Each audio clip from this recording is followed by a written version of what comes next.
Hi friends, welcome back to begin secrets. இன்னைக்கு நம்ம பார்க்க போகிற வீடியோன்னு பார்த்தீங்கன்னா 100 ஆண்டுகளுக்கு முன்னரே தனது செல்ல நாய்க்கு 2 கோடி செலவில் திருமணம் செய்து வைத்த இந்திய அரசர் யார் தெரியுமா? வாங்க இன்னைக்கு அதை பற்றி தெரிஞ்சுக்கலாம். ஜுனாகத்தின் கடைசி நவாப் முகமது மகாபத் கான்ஜி இந்தியாவின் வினோதமான அரசர்களில் ஒருவர். அவர் தன்னுடைய ஆடம்பரமான வாழ்க்கை முறை மற்றும் விலங்குகள் மீதான ஆழ்ந்த பாசத்திற்காக அறியப்பட்டவர்.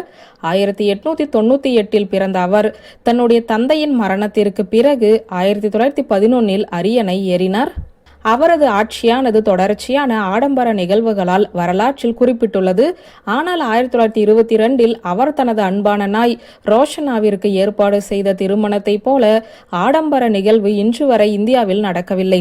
ரோஷனாரா என்ற பெண் நாய்க்கும் கோல்டன் ரெட்ரீவர் இனத்தை சேர்ந்த பாபி என்ற நாய்க்கும் நடந்த திருமணம் பலரது மனதையுமே கவர்ந்த நிகழ்வு. இந்த கொண்டாட்டத்திற்காக நவாப் 2 கோடி செலவிட்டார். இது அந்த காலகட்டத்தில் நம்ப முடியாத தொகை. திருமண நாள் அரசு விடுமுறையாகவும் அறிவிக்கப்பட்டதால் ஜுனாகத் நகரம் முழுவதுமே பரபரப்பு ஏற்பட்டது. ரோஷ்னாரா நகைகள் மற்றும் மெல்லிய துணிகளால் அலங்கரிக்கப்பட்ட வெள்ளி பல்லக்கில் கொண்டு செல்லப்பட்டது. மணமகன் பாபி 25 நாய்கள் தலைமையில் ஒரு பெரிய ஊர்வலமாக வந்தார். ஒவ்வொன்றும் தங்க வளையல்கள் அணிந்திருந்தது. தெருக்களில் இந்த காட்சியை பார்க்க வரிசையாக மக்கள் கூட்டம் அலைமோதியது. நவாப் இந்தியாவின் வைஸ்ராய் உட்பட இந்தியா முழுவதிலுமே இருந்து ராயல்டியை இந்த நிகழ்ச்சியில் கலந்து கொள்ள அழைத்தார். இருப்பினும் வைஸ்ராய் இந்த அழைப்பை நிராகரித்தார். நவாபின் அரண்மனை திருமண விழா நடைபெற்றது. இது அவரது செல்வம் மற்றும் அதிகாரத்தின் அடையாளமாக நின்ற ஒரு அற்புதமான கட்டிடமாகும். அரண்மனை மைதானம் மலர்களாலும் மின் விளக்குகளாலும் அலங்கரிக்கப்பட்டு திருவிழா கோலம் பூண்டிருந்தது.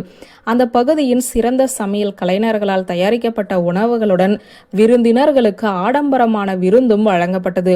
மேலும் நவாப்பால் ஏற்பாடு செய்யப்பட்டிருந்த இசை நடன நிகழ்ச்சிகள் கொண்டாட்ட மனநிலையை சேர்த்தது. இந்த கொண்டாட்டங்கள் தான் இதை வரலாற்றின் மறக்க முடியாத நிகழ்வாகவே மாறியது.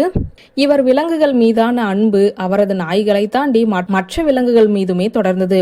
அவர் ஆசிய சிங்கத்தின் பாதுகாப்பிற்காக அதிக முயற்சிகளை மேற்கொண்டார். அதிகப்படியான வேட்டையாடுதல் காரணமாக அதன் எண்ணிக்கை குறைந்து வந்தது.